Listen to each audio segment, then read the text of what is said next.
За засгийн газраас өнөөдөр өргөн мэдүүлж байгаа энэ стандартчлалын тухай хуулийн төсөлтөө одоо уншиж танилцлаа. Ер нь энэ Монгол улсад 2024 оны байдлаар 2564 журам хууль зүйн яамны одоо мэдээллийн санд байдаг. Энэ хуулийн төслөөс харахад бас л 6730 гэсэн энэ стандарт өнөөдөр хүчин төлөвлөлтөөр үйлчилж байна гэж. Энэ одоо бодоод үзэхэд ер нь 6730 стандарт гэдэг бол бүр хэрэгс хэтэрсэн тоолдоо. Тэгээ сүүлдээ ер нь энэ Монгол улс гэдэг чинь ер нь 4 журам стандартын улс болж байгаа юм уу гэдэг тийм бодол төрлөө. Энэ олон мянган стандарт өнөөдрийг хүртэл ер нь яагаад ингэж хэрэгжихгүй ийм үлбэр сулбар, ийм дорой. Тэгээд энэ төр хувийн хвшлийн аж ахуйн нэгжид дарамт учруулсан дахиад нэг ийм стандарт гарч ирэх болов.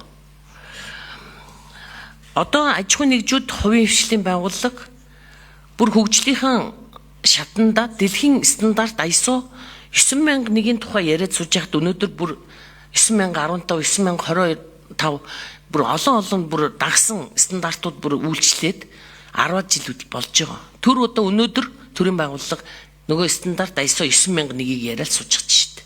Хитрхи хоцрогдолтой бай. Тэм учраас энэ сая би замын хөдөлгөөний Монгол улсын замын хөдөлгөөний тухай хуульд нэмэлт өөрчлөлт оруулах тухай шинээр одоо үүсэж байгаа энэ бичил цахилгаан тээврийн хэрэгсэл сургууль скутерийн хуулийг өргөн барьсан. Засгийн газраас ирж байгаа хариу нь энэ дүрмээр зохицуулна. Замын хөдөлгөөний дүрмээр энэ стандартаар бид нар энийг зохицуулж болдог гэд ийм хариу ирсэн. Маш харамсалтай байна. Тэгэхээр энэ одоо хэрэгждэггүй стандартуудыг яаж цаашд одоо өшөө энэ стандартын тухай мэдээллийг бид нарт дахиж өгөх юм. Энэ одоо хуулиар биш дүрм журмаар зохицуулах гэсэн энэ хуучирсан энэ сэтгэлгээгээ хизээ арилгах юм бэ? Энэ одоо өнөөдөр ам бүхтэй ингээд оршисоор л байна шүү дээ. Тэгэхээр энэ стандартуудаас хуулиар зохицуулаагүй харилцааг зохицуулсан буюу хуулиас давсан хэм хэмжээ тогтоосон хүний эрх хэрэгчлөө хязгаарласан зохицуул дагуулсан стандартууд бие эсэх талаар ямар нэгэн тийм үнэлгээ хийсэн зүйл байгаа юу? Иргэдийн өдөр тутмын амьдрал эрх хэрэгчлөөнд хязгаарлалт тогтоох ийм үр дагавартай хотын стандартуудын тухайд ямар байдалтай байгаа вэ гэсэн асуултанд хариулж өгөөч.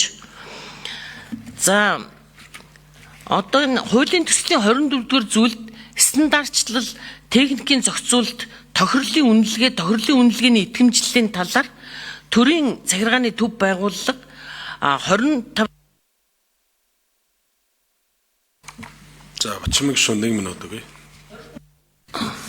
25 дугаар зүйлд стандартчлал тохирлын үнэлгээний төрийн захиргааны байгууллага гэсэн байна. Тэгэхээр энд стандартчлалын асуудал хариуцсан яам байгуулах гэдэг юм болов?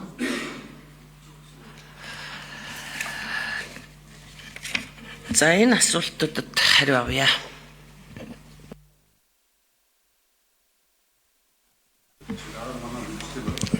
За амар сайхан сайд. За бачмаг гишүүний асуултанд хариулъя. Ер нь бид нар стандартыг ярих ёстой. Стандарт олон байх цөөн байх гэхээс илүүтэй энэ чанар аюулгүй байдлын шалгуурын асуудал. Стандарт одоо хэдэж байх боломжтой. Шинэ бараа бүтээгдэхүүн гарах тусам үйлчилгээ нэвтрэх тусам тэр өөрөө стандарт болж байдаг учраас стандартыг бид хэд байна гэж хязгаарлах боломжгүй. Харин үндэсний хэмжээнд энэ байгаа стандартуудаа шинжлэх сайжруулах асуудал маш чухал. Монгол улсад мөрдөгдөж байгаа энэ 6700 гаруй стандарт өөрөө яагаад шинжилгээдэггүй гэдгийн шалтгаан бол ерөөсөө энэ стандарт гэдэг нэр томьёоноос эхлээд хуучнаар бол энэ стандарт үн одоо стандартын хороо гэж байсан байгууллагыг 90 оноос хойш эзэнгүүдүүлээд бааз суурийг тараагаад боловсон хүчнийг үнгүүдүүлээд ингээд хуучин бэлтгэгдсэн боловсон хүчнүүд нь орхигдож одоо гавьяанд гарахаас эхлээд олон хүндрэлүүд асуудлууд үүссэн учраас энэ салбар өөрөө эзэнгүүдэж ирсэн учраас өнөөдөр энэ олон стандартууд шинжлэгдээгүй мөрдөгдөөгүй ирж байгаа. бид олон улсын маш олон судалгаа тооцоонуудыг хийсэн. Жишээ нь өнөөдөр бол Их Британи улсад үндэсний болон олон улсын 38 мянган стандарт мөрдөгдөж байна. Канада улсад үндэсний болон олон улсын 13 мянган стандарт мөрдөгдөж байна. Бидний нөгөө хөгжлөөрөө тэтгүүлдэг гэдэг Канада улс, Англи улсад гэхэд 1901 онд хүртэл одоо стандартын үндэсний байгууллага гэж байгуулагдаж стандартыг нэгдүгээр тавьсан учраас тавьж байгаа учраас тэр улсууд өнөөдөр хөгжлөөрөө дэлхийд тэргүүлж хүлээн зөвшөөрөгдөд явж байгаа. Канад мөн ялгаагүй. Дэлхийн улс орнуудын бүх одоо стандартын хөгжил шинжилэл за мөн одоо дагаж мөрдөх дүрм журмуудыг хүртэл бид олон жил, өөрөөр хэлэх юм бол сүүлийн 2-3 жил судалж хилцүүлэг оролцоогнуудыг хангаж олон улсын туршлагуудыг судалсан.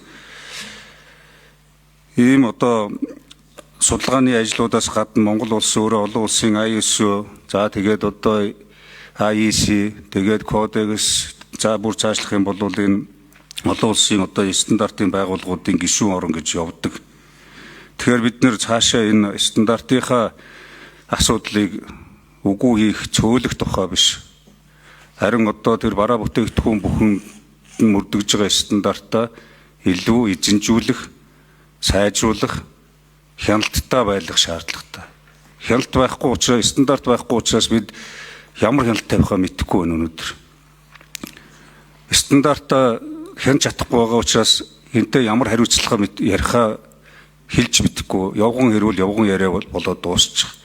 Тэгэхээр бүх зүйлүүд нь хар дээр цагаанаар стандарт нь тодорхой болвол хэн нэгэн албан тушаалтан солигдсон эсвэл аль нэгэн улс төрийн сонгуул хэн нэгэн сайд дарга ирсэн ирээгүйгээр сэтгэлийн хөөрөл тухайн цаг үеийн улс төрийн хийрхлэр биш ямагт мөрдөгж идэг стандарт гэдэг зүйл хэвшиж чадах юм бол энэ улсын хөгжил эзэнтэй эзэнгүй олон ажил маш хурдан зэгцэнтэй орно. Эмгэгцэгч бий болно гэж үзэж байгаа. Тийм ч учраас энэ одоо стандартад асар өндөр ач холбогдол өгж байгаа.